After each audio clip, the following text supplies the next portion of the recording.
Yes, my people, welcome back to AFTV. We are down here at the Emirates Stadium in front of the new refurbished Arsenal badge, looking glossy and gleamy as ever. Really like to see this. Really I love it. Look, we were talking about it a couple of days ago, weren't we? That it's a fresh team. Mm-hmm. It's a fresh feeling around this squad. Let's hope that carries on in the Fulham game, and we're going to preview that today. Why not have a little touch of paint and a fresh up around the stadium? I think there's something new about this Arsenal team. There's something to like about it. I saw Jamie Carragher even saying in an article he wrote, why shouldn't Arsenal fans be giddy and excited? This is the best team they've had since Wenger left. And I echo that. This is the best team we've had since Wenger left. So let's get behind them. Let's enjoy it. It feels fresh. It's young. Hairland prospects in there as well. Mm-hmm. And yeah, a lick of paint, I think, makes it feel a little fresher as well around here. So that's all great. All these things, they're small, they're little touch-ups, the new songs that are being sung at the ground, the new players. Oh, it's feeling very new, isn't it? It feels new, and that's what we wanted. We wanted something fresh. We wanted something new to get behind, and we're definitely getting that. I think the documentary, in a lot of ways, gave us a new perspective as well. So things are feeling fresh, and that's nice. It is nice, and obviously it does highlight, the legendary rap might need to be a bit more updated, but I heard they're going to be doing that during the World Cup, which would be nice to see. It's interesting to see what they're going to go with. Obviously, after last season, updated all the interior with the changing rooms and the tunnel out. It'd be nice to see what players might we see? Petr Cech, Hector Bellerin, sort of. I'm being harsh. But I imagine they might go for a slightly different design. This is one of my favourite designs when you go to stadiums and they do certain artwork, whatever it is they do around. You don't really see a lot of it, but this is one of my favourites. But maybe it's time for something new. But then it feels a bit harsh but I guess you've got the legends around. We've got the celebration corner there. You've got all the bridges with the captain. So yeah, maybe something new. I don't know. We'll see. But I do love this. I wouldn't mind if they just refreshed that. When we moved to the Emirates, it was very innovative. Anyway, they had really good ideas. Like you said, the stadium wrap was quite unique. I think when they do the updation during the World Cup, it's going to be again very unique. Let's hope. Let's go straight into the game. Obviously, previewing this Saturday's game, 5:30 p.m. kickoff here at the Emirates Stadium against Fulham. Before we actually go into the facts and numbers and stats, let's just talk about a legend return. Well, a legend. Somebody said probably. You said a legend. You just said I'm being nice. I'm being kind. Okay. Maybe not a legend. Some people may consider Bert Leno a legend. But no one is saying that, Cecil. I love him, but no one is saying that. When he said legend returning, I thought, well, have they got someone on their coaching staff that I hadn't thought about? But no, Bert Leno. Patrick Vieira's at Palace, isn't he? No, Bert Leno. Yeah, Bert Leno be here in goal in the sticks for Fulham. Obviously, return probably get a really good reception. Can I say, you have such a good heart and you're such a kind human being. Thank you very much. That you just wanted to give him the ultimate praise in his return. You flew away with it. It went too far, but yeah. Bert Leno is back, and he's going to have a blinder. He is. But hopefully we create enough. Look, I think there's an argument for him being the best goalkeeper of the Emirates era. Ramsdale's only been in a year, so he'll prove that. Yep. And I think he's the most complete we've had. I think Ramsdale's the one that was one of the few I saw a real long-term, a real future with him as our number one. But Leno, in the 4 years he had, remember he had to earn his place over Petr Cech. Yep. And then when he did, he still didn't play that Europa League final, which is mad. And then last season dropped for Ramsdale, but you got to remember that even the year before that, when he regained his number one spot, there was a whole Martinez comparison. In fact, we sold him, so he never had it easy here, Leno. That's the one thing I'd say. He never had it easy, bar 1 year where he was maybe clearly the number one, and I think he was terrific for us. Yeah. Did he have weaknesses in his game? Sure. I don't think he commanded his area as well as I'd have liked. And I don't. Back as well, playing out the back, he wasn't bad. I mean, we saw Petr Cech before that, so anyone was an upgrade on that. True. But he lacked. When you see what Ramsdale does, you can see he was lacking in that area, Bert Leno. But I thought he was a really good goalkeeper. I think as a pure shot stopper, as a player who saved us and earned us points in games, he did that more than any other goalkeeper I can remember at the Emirates era. So please be crap on Saturday, but thank you for what he did, because he was a terrific goalkeeper and an ultimate professional. That's what I was going to lead on to. His professionalism was top class, and I really liked Bert Leno. I can't lie. Obviously, apart from his distribution speed, I think is where he let himself down there. But apart from that, he's been a great servant of the club, and he will have a blinder. Like when Martinez went to Aston Villa that first game, he went and had a good game against us when he played for them. But you know what? There'll be very professional attitude from Bert Leno. There won't be nothing online from after or giving anything or any talk. So that's what I appreciate. Big up Bert Leno, and I hope he gets a good reception. I'm sure he will when he comes here on Saturday. Yeah. Let's go back and look at some of Fulham's Fulham's results, because obviously they had 2 draws and a victory. Obviously that famous draw on the start of the season against Liverpool, I think was a big one. Some of the results have not been too bad. Both, like I said, both teams going in unbeaten in this fixture. So hopefully we get the win. Well, listen, they're impressing me, Fulham, and I did on my channel little predictions, and I said Leeds and Fulham would go down, and I'm looking a bit stupid for that, because wow, they both look good, and they both had very impressive home performances, one against Liverpool, one against Chelsea, that have made me really rethink that. But it's early, I'll stick to my guns. The thing with Fulham, what I didn't really realise at the time of sort of discussing whether I thought they'd go down or not, is how good their spine is. Leno in goal, then you've got Adebayo at the back. Okay, Tim Ream, I think, has been playing with him at centre back. Adebayo, I like him a lot. Palhinha, and then in front Mitrovic. That's a strong, physically imposing, experienced spine. Palhinha's used to. I mean, Mitrovic isn't fazed by anything really. I know he's not always done it in the Premier League, but he doesn't. I think that's more of just a confidence thing or whatever. I don't think he's exactly rattled by the Premier League in any way, shape or form. I think you've seen that the way he started this season. Palhinha's come from Sporting Lisbon. He'll have been in more pressurised situations than just a 3 p.m. kickoff in the Premier League. And Bernd Leno, we know the games he's played in for Arsenal. So that's a spine there that I think might get them to safety, and they've got some quality in and around that. Cabana, I thought, looked good in the game against Liverpool, but what they've got is some results under their belt they can be really proud of. Drawing at Liverpool. Okay, Liverpool didn't really deserve anything out of that game, but kind of got a couple equalisers and stuck a point. Fulham will still be happy with that, because you know what Liverpool can do on their day, even when they're not playing well. Then they go to Wolves and draw. The way Wolves performed an even game at Spurs, will show you that they're a good side as well. The players that they've got, it's not an easy place to go. They've got a point there. They could have won it. And then you've got Brentford game, which is a local derby. And to win that 3-2, having conceded a 2-0 lead, I think suggests to you that they've got that ability to keep going and not get bogged down under the pressure, like the way they responded when Liverpool got the equaliser. So there's something about Fulham that there's to like in terms of the spine, the mentality. They've got that recoverability when things don't go their way. And they're going to need that, because I think they might concede a lot of goals this season. Marco Silva, the manager, is renowned for being on the front foot, attacking, progressive, wants to press, maybe leaves himself a little bit exposed at the back. And some of the goals they do concede, you think, that's bad defending. That looks a little bit sloppy. So hopefully Arsenal could take advantage of that.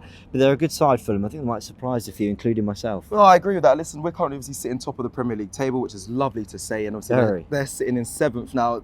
I think a lot of people would be in the same mindset as you. They think they might go down. But what we've seen so far, quite surprised by Fulham, and like you said, Mitrovic, we'll get into the ones to watch for this match, causing a lot of a problem, especially aerially as well. I think Fulham offer a lot aerially, and it's something where I worry a little bit when it comes to Arsenal's defence, and something they're really strong at. So that might be a worry there. But Mitrovic, like you said, coming to this Premier League, a lot of people doubted if he can keep up his level of scoring in the Premier League. But when he came back and scored against Liverpool, he did do a tweet saying he can't do it in the Premier League, and he quoted people saying that. But he's looking like he's on fire. Can he sustain that for the full 38 games in the Premier League is a question I really, really have over him. But I've been impressed with him. So James, one to watch for you. Is Mitrovic up there? Yeah, I think it is. I think it is Mitrovic, because they've got that ability. Fulham could be pants here. They could have 2% possession. They could have no shots on goal, but you get one set piece, and they might be able to do a little something. And by the way, that's not what I'm expecting from Fulham. I actually think they'll come here to play. I think they'll take the game to us, and they'll cause us a few problems. But what I'm saying is, when you've got that ability, I've said it before, I describe a set piece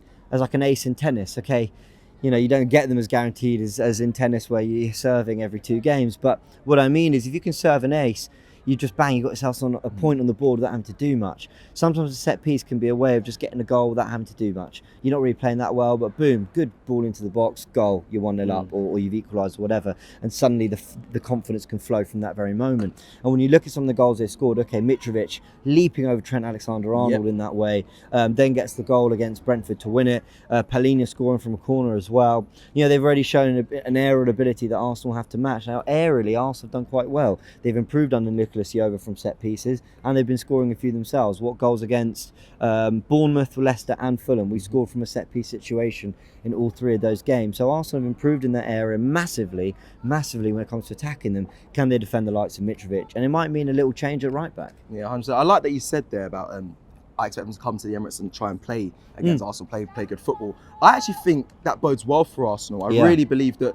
most teams that I'm watching won't be able to outplay us. I think when I watch them at Bournemouth's a team that likes to play good football, but Arsenal just dominated them with quality, their passing patterns, and I think that bodes well definitely for us. I think if Fulham came with the tactics to try and dominate us physically and from set pieces and whatnot, I think we may struggle. But if they're going to come and play, I think Arsenal will do very well. I hope you're right. Yeah, so I just wanted to touch on something just very quickly, because I mentioned maybe a potential change at right back. That was just a debate that people were having with me kind of on lives and in other comments of videos, which is out and about, whatever. You know, that Tomiyasu situation. Ben White's been brilliant, and I think Arsenal should play their game and stick with Ben White at right back. So do I. But Tomiyasu's been so good aerially since he's arrived at Arsenal. It does make you wonder whether that's maybe something they'll consider. Do you not think Ben White's getting a bit harshly criticised there for these areas? I think he's been really good in the air. I haven't seen him having any mishaps. Tomiyasu's immense in the air. That's the difference. Okay, White's good. A little level up. Tomiyasu's brilliant. Okay, but White's very good at everything else. I love Ben White. Everyone knows I love Ben White. I don't need to explain. 100%. Now, I was going to go to the head-to-head, but before I go into that between Arsenal and Fulham, I have to mention Fulham played Crawley Town on Tuesday. They did lose. So big up Crawley Town, obviously my old club. I have to mention that. And I have to also talk about it because obviously Kevin Betsy is the manager of Crawley Town, obviously the under-23 manager who used to be here at Arsenal. So congrats to him and congrats to the team. They won in the Football League round 2. So they'll be going through. Unfortunate for Fulham, obviously, I don't think they had too much starting 11 players. Jay Stansfield, he played. I think he's the only regular that I saw from the Fulham 11 that we normally see. So, but big up to Crawley Town on that result there. Looking at the head-to-head, I think we're really good with that head-to-head. I think I remember the 1-1, the draw in our last fixture against them when Eddie Nketiah scored that last minute equaliser. Yeah. In I think it was towards the 97th minute or the 89th minute, around that time there. And then before that, the 3-0 win where Willian kind of finessed us a little bit. He had a really good performance. Me as a fan was thinking, Willian's going to be It was a debut that sold us dreams, wasn't it? We thought, wow, look at this, 3 times. We got 3 years of this, we're blessed. Yeah, he didn't really kick on, did he? The last game at Fulham, we were in a weird situation. I can't remember if we were still in the Europa League. I feel like we might have been contesting with Villarreal at the time. And we actually played all right in that game the first half, but then we go 1-0 down and, we spend the rest of the game chasing an equaliser, and Eddie shows what he can do off the bench. He did that maybe a couple of times that season, I think, coming off the bench and nicking a goal. But we've evolved since then. We've evolved. They've had a year in the Championship. They've evolved. They're a better team. We're a better team since then. I think at the time, that was a game that very much showed off what Arsenal were under Arteta in terms of trying to adopt his tactics, but struggling to pick up the positional play, the movement, the rotations, doing it in a very fluid way. They didn't feel over-calculated, overthought, overcoached. Now Arsenal look a lot more natural in the way they're playing, and that is probably not because Arteta's relaxed things, but because the players have got it now. They understand. He said in the documentary, I'm not going to change, we have to be better.